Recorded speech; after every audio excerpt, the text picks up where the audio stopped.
Hi, how's it going? This is Resident Colin. I'm here to do my review of John Carpenter's 1978 movie Halloween. I told you guys I'm going to do all the Halloweens this month, so I'm going to get to it because I'm sort of lagging behind. For those who know me, I write, so here we go. This movie actually, I think a lot of people forget this, doesn't start off in 1978. It actually starts off in 1963, and we see someone's point of view. We're not sure who it is. And here it's a little kid, and his name is Michael Myers. And I love how they did this. That now this is Deborah Hill, obviously. That's how they did this. It's her hands and her point of view because she was small enough. And I think this is one of the most distinct features in the movie where you see the boyfriend leave and Michael has every opportunity to kill him, in my opinion, and he doesn't. To me, his target was always Judith, was his sister. There again, shout out to Darnell Weeks. I agree with him. There's something about her that triggered all this. I don't know what, and I think that's the thing. We don't know what it was that triggered it, but she was the key to all this. And he goes up there and he butchers the hell out of her. He kills her flat, cold. And then after he murders her, he goes downstairs. His parents show up, Michael, and they unmask him, and they're just standing there. They're not screaming, nothing. I always thought that was a bit strange by his parents, and I know that's just the way they shot it, but I always thought from his parents' standpoint, that was probably the strangest part in this whole movie, other than the actual killing itself, where the parents, like, wait, what? Like, they look confused, and it's like none of them are, like, running in and checking nothing. They're just standing there. That's craziness. And, we see that now it's we get a big time jump from 1963 to 1978.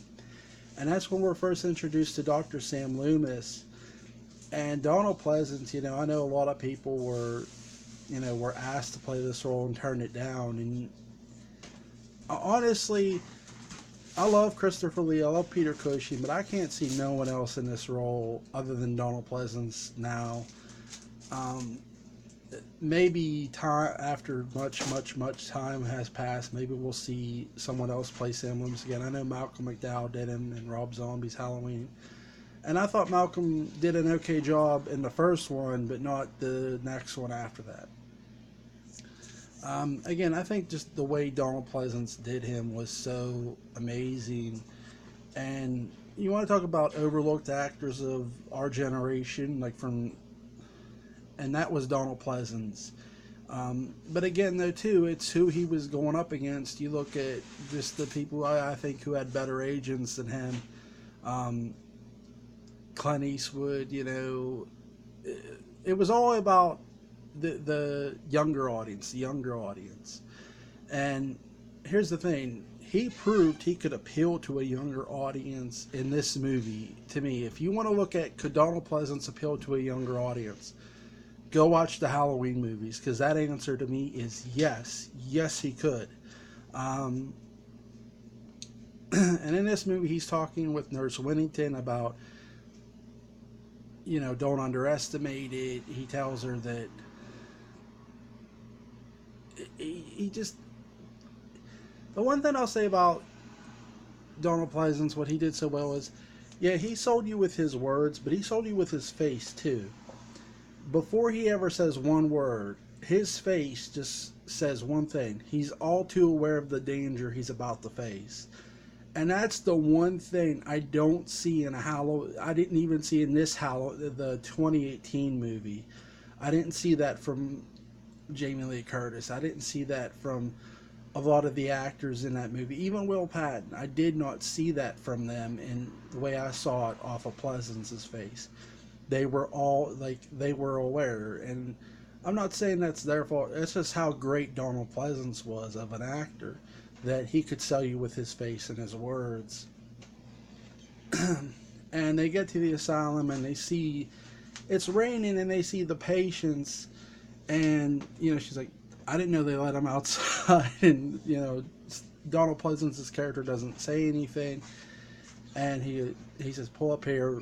He goes, "Just wait," and he's on the phone, and that's when Michael Myers makes his escape. He obviously, you guys know the wrench, the goof up that's in the movie. He uses a wrench, um, which is I always enjoy that. Still, you could catch the goof ups in this movie, but I don't mind them. Look, this was a low budget horror movie in the '70s.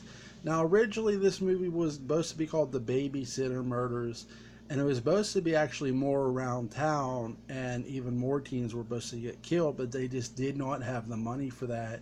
And give credit where credit's due. Aaron Yablans came up with the idea of setting this on one night, Halloween night, and he just does not get enough credit for that, in my opinion. Um, huge props for him for coming up with that. And that's, this movie to me, in my opinion, if this had been called The Babysitter Murders and they just did this around town and about ran, I don't think we get this movie the way it is. I don't think it comes across the way it does. I think the fact that they couldn't afford what Carpenter wanted to do, helped this movie more than any of us will ever know. In my opinion, that's my opinion. If you don't agree with it, that's fine. Um, but further along, Loomis finds the body of a tow truck worker or mechanic, and whatever you want to say. It is a towing company, Phelps. And it's sort of like weird going back and watching this movie now, because you see a payphone and it's like, oh, look, a payphone. You just hardly, if you see one at all, you're lucky. Um, I think there's one on the tow road, like not that far from me, but again, that's the only one I really see. Everyone has a cell phone nowadays. Um, I love how they do the Halloween Haddonfield. I love how that was done, and I love the score by John Carpenter in this movie is all time amazing. And Jamie Lee Curtis, this is her introduction role. I love the three girls' interaction between each other. Deborah Hill apparently came up with that, and nod to her. She deserves a lot of credit for coming up with the dialogue for the girls.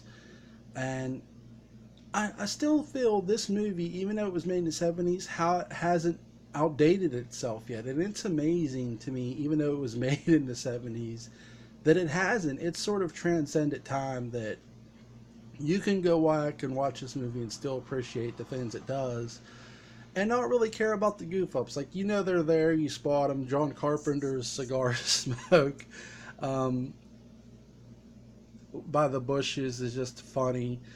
And the big fan in the window when it's blowing the curtain, it's enjoyable to go back and watch it. And to me, Nick Castle is the shape. He was just amazing. I know it was just a walk, but I still to this day enjoy this movie to death. I love it. And something I want to touch on really too is the whole time that Michael Myers is just stalking not just Laurie, but he does stalk Laurie because he stops by the house. She stops by his house and drops off the keys, but he's also stalking her friends. And throughout this whole movie, we know the tombstone gets stolen of Judith Myers. And something a fellow YouTuber and my friend Daniel Culver pointed out to me as well, that in this movie, Michael chooses to show that gravestone of all people to Laurie Strode. And Daniel Culver even said, that could be really a tie-in for the sister connection there. Because why would you show Judith Myers' headstone to that particular girl? And I got to give him credit. That's a great point. I'm going to leave links in the description for both the Myers fan, that's Darnell Weeks, and Daniel Culver, that's Killenberg, channel in the description box. Go check out both those guys. Definitely, look, that's a great point, and I will say that maybe Halloween 1 could have laid the egg for the sister connection with that. I mean, it's hard to sort of refute that. And for those saying, well, she did drop the key off at his house, still though, to pick that one girl and show her that tombstone is sort of suspicious and shady. That look, he could have showed it to any one of those girls, showing up at that house. I mean, yes, he's primarily stalking Lori, but he stalks Tommy, he follows Annie, and I mean, he's just following them along throughout this movie. And yeah, they all interact with Lori, and that's key too. I love the blue lighting they did. They revealed the mask in the background. That's awesome. Um, Again, this movie is a straight 10. Um, the walk across the street and the run back is amazing. If you haven't seen it, Laurie Strode walks across the street after calling, and Michael, I love how he answers the phone and says nothing. That's so beautiful. I love that. I once used the tagline, when you want to reach out and touch someone. I did that on Twitter once. And it's just funny to go back and see that. Lori comes over. She finds all her friends dead, and like Daniel pointed out, that tombstone being there. Again, he picks her to show that to, and I do agree with Daniel Culver Killenberg that could be a nod to the sister connection right then and there in Halloween 1. So again, good job by him spotting that. And the rest of this movie, you see, she comes back across. Tommy saves her by opening a door. She stabs him in the neck. And here's the real key entry to 2018. Lori tells them to go to the Mackenzie's house and call the police, and they go. As they're running out, you see Donald Pleasance, you see Sam Loomis. So as the kids are running down the house, the cops have not been called yet, and he shoots Michael 6 times, falls out the window, disappears, in the credits roll, and Michael disappearing in that. My thing of that is, we know the cops are called. They're not on their way yet. They're probably being called by the time he hits the ground. So again, they could have used this. And when I do 2018, I'm gonna mention this a little more of how they could have used this more properly.